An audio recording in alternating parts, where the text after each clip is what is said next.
I'm Jim Check. You're watching Kelowna Now. With me, Kelowna Mission MLA Gavin Dew for the BC Conservative Party. The budget came down, and we got some reaction from like the Greater Vancouver Board of Trade, and they gave it a letter grade of C minus, and the Trump tariff letter grade of F. And then I guess your reaction, your guys, the conservative reaction to the budget. We'd like to hear that. Yeah, you bet, Jim. I mean, if you were in the legislature on budget day, it was really striking. We know that coming out of the budget lockup with all of the stakeholders, industry associations, even stakeholders traditionally aligned with the NDP, the reaction was overwhelmingly negative and skeptical. Sitting in the front row of the legislature, looking across at government MLAs who were staring down at their desks, looking extremely sad, in between clapping on demand. It was hard not to come to the belief that this isn't exactly a budget that this government is proud of or should be proud of. This is the largest deficit in the history of British Columbia, a massive accumulation of debt at an individual and personal level. The numbers are just catastrophic. Corporate tax revenue has absolutely tanked, which reflects the rock bottom business confidence, lowest in the country, that David Eby has brought to British Columbia. We're seeing, both current and projected very significant job losses. And above, you have the cancellation of the $1,000 grocery rebate that was a centerpiece of David Eby's platform. One of the things we were struck by is that this budget is predicated on the exact same economic assumptions as the ones that were in place when David Eby said that he had the money to give that $1,000 rebate. Now he says he doesn't. So that suggests it was only ever an election ploy.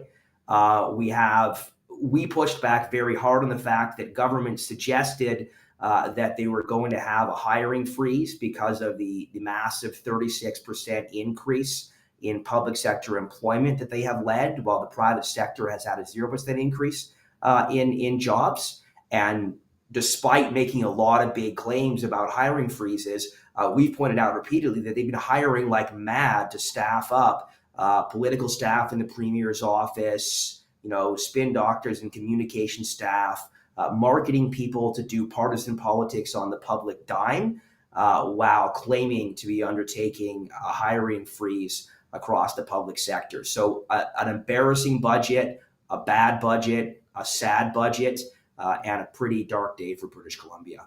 Yeah, one of the main attack points that Premier Eby used against John Rustad was that he said that John Rustad wouldn't give money to British Columbians in the speed that they would do. They would immediately put that $1,000 into the pockets of British Columbians to help them with groceries. And then they delayed opening legislature. And then when they finally did open, they used the two excuses that we can't do it now because of Donald Trump, because there's the flee of capital out of British Columbia and the Canadian dollar. Well, the flee of capital has been happening for a number of years in British Columbia, and the Canadian dollar had actually recovered at that point from the initial threat of tariffs. So both of those two excuses don't seem to hold water. But if you look at the budget there, with the big numbers, obviously giving out that $1,000 would put a massive hole in the budget as well. Agreed, Jim. I mean, you bring up the point of excuses, and that's all we've gotten from this government. Frankly, what we've seen over the course of these tariff threats and this whole situation is that at every single turn, this government looks to use external excuses. They look to blame America. They look to blame anyone other than their own failure. And I think the reality that anybody who's in the business community, anybody who's got a lick of economic awareness knows is that 8 years of economic failure, 8 years of mismanagement by this government has put us into a very weak position going into this tariff threat. They spent the rainy day fund when it was sunny outside, and then they spent some more and some more and some more. So now we're racking up massive debt. We're in a very weak place economically. We have decimated business confidence in this province and made it virtually uninvestable. And this premier seems to think that a short burst of paying lip service to the importance of the economy is going to undo the damage that he himself has brought to British Columbia by opposing growth, opposing trade enabling infrastructure, bloating the government, introducing more taxes, more red tape, and decimating business confidence. So the fact of the matter is, I think this is a government that is hanging on by a thread, and all they have is hammering the culture war, hammering divisions, and trying to make it anybody's fault except for their own. And BC and Alberta used to kind of be neck and neck. They would, as far as, prosperous provinces. And then Danielle Smith just delivered a pretty decent tax break for her residents. And she said that's an ongoing tax break. So it works at about $1,500 a person in Alberta. And she said that's not a one-time thing. That'll be like every year you'll get that tax break. So Alberta definitely delivering, and they do have a sovereign wealth fund. What I found missing in the budget, though, was investment into our province's resources, investment. Like, how are we going to get some projects going so we kind of like, stoke some economic activity? Where was that? Was there any talk about that? Very little, Jim. From a spending perspective, not a ton. And I'll take a moment to say also not a lot of delivering on the big promises that the NDP made when they were trying to win Kelowna Centre. There's no evidence they're actually going to deliver, any of the stuff that they were highlighting when they cared about Kelowna for that brief moment during the election. But going back to the resource side, look, most of what we'll get, obviously, there's infrastructure, highways, roads, those kinds of improvements, the Taylor Bridge, other things like that are crucial from a public sector infrastructure perspective to support the resource sector. But the main thing that is needed in order to get the resource sector going in this province is its certainty, its stability, its conditions for investment that actually convince people that this is a place that's going to get stuff done again.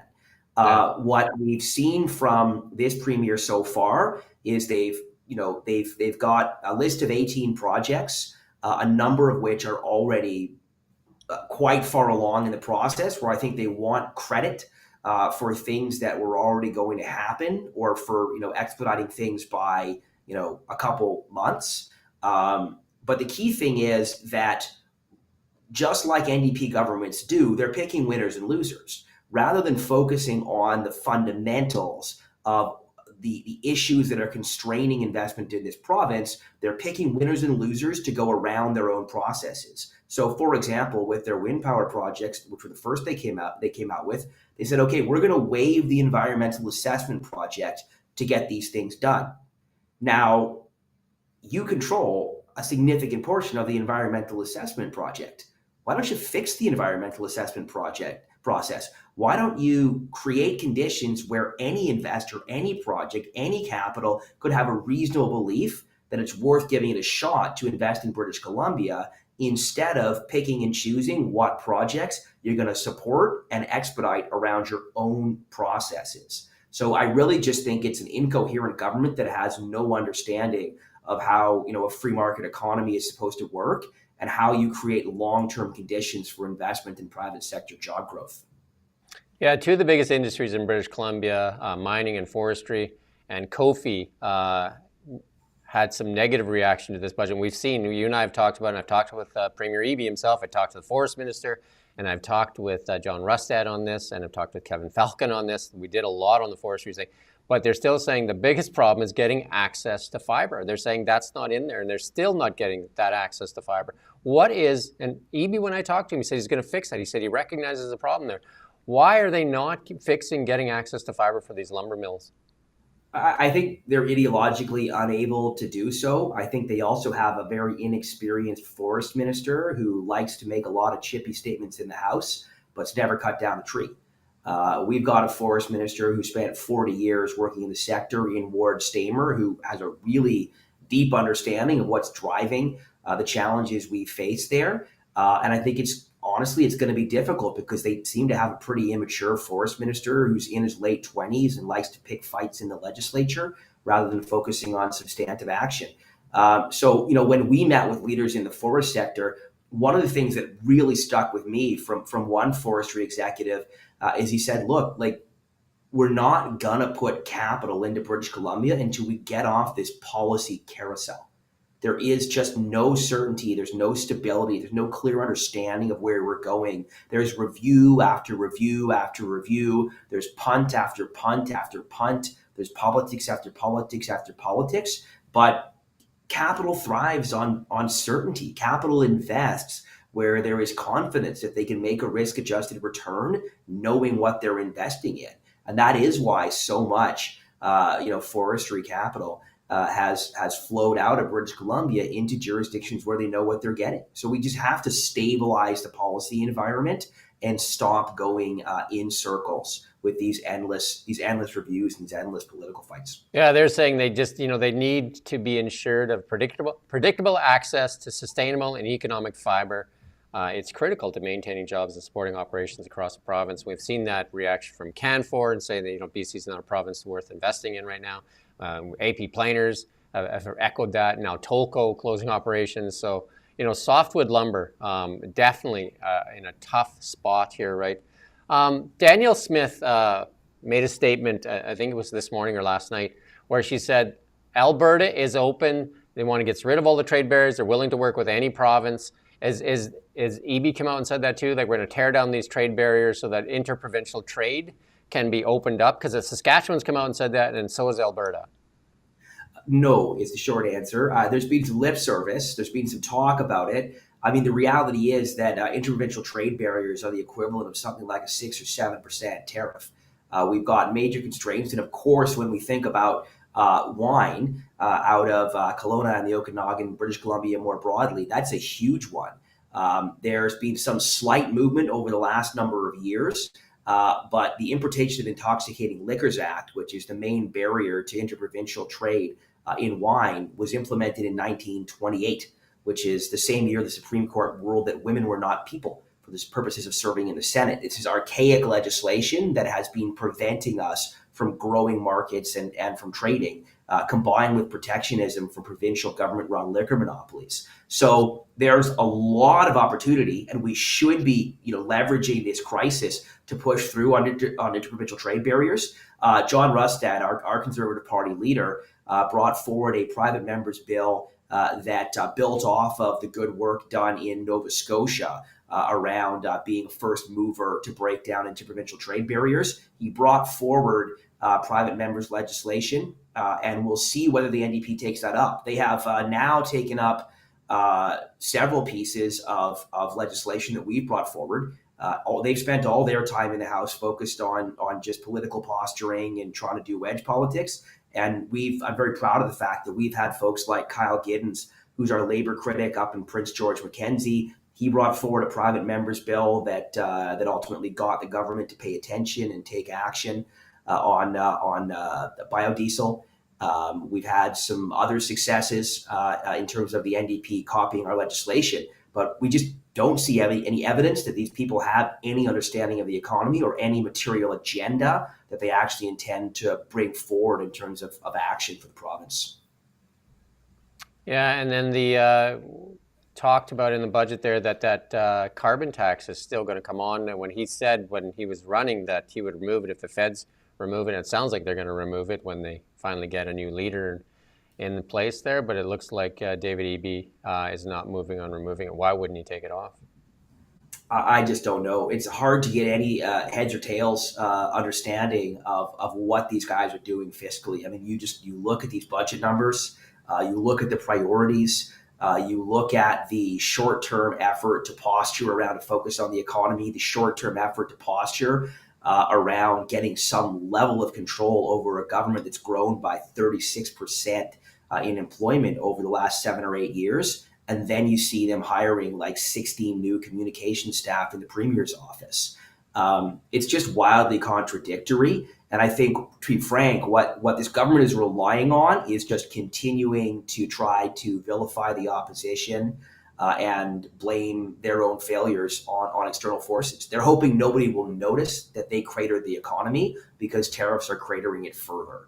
And it's up to us as the opposition, and frankly, it's up to media and others to hold them to account and to make sure folks understand that this is a government that has driven our economy to the lowest business confidence, that has had zero private sector job growth, and all of that happened before Donald Trump was ever reelected as president. This failure belongs to David Eby and the NDP.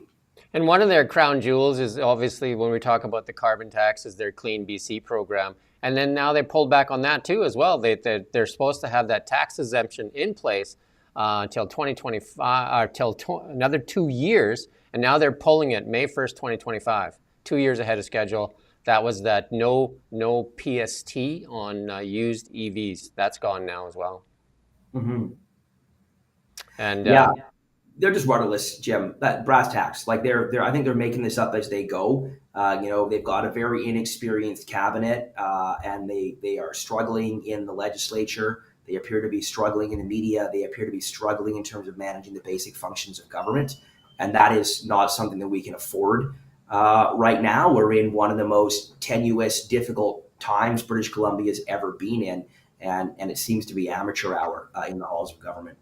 We did a story. We went out to a liquor store. We talked to a local liquor store here, and Premier Eby is pulling the red state liquor off the shelves, but not the California wines and that. And a lot of people are puzzled that we talked to, and they're just like, why are we just pulling red state? Is that just more virtue signaling? And it doesn't make sense because, like the Trump administration actually, they got the House, the Senate, and the executive branch. And I mean, he's controlling the full of America. And we seem to be punishing red states, and then it doesn't make a lot of sense. It doesn't make a lot of sense to the consumers either. Either you're taking it all off or you're not taking any of it off.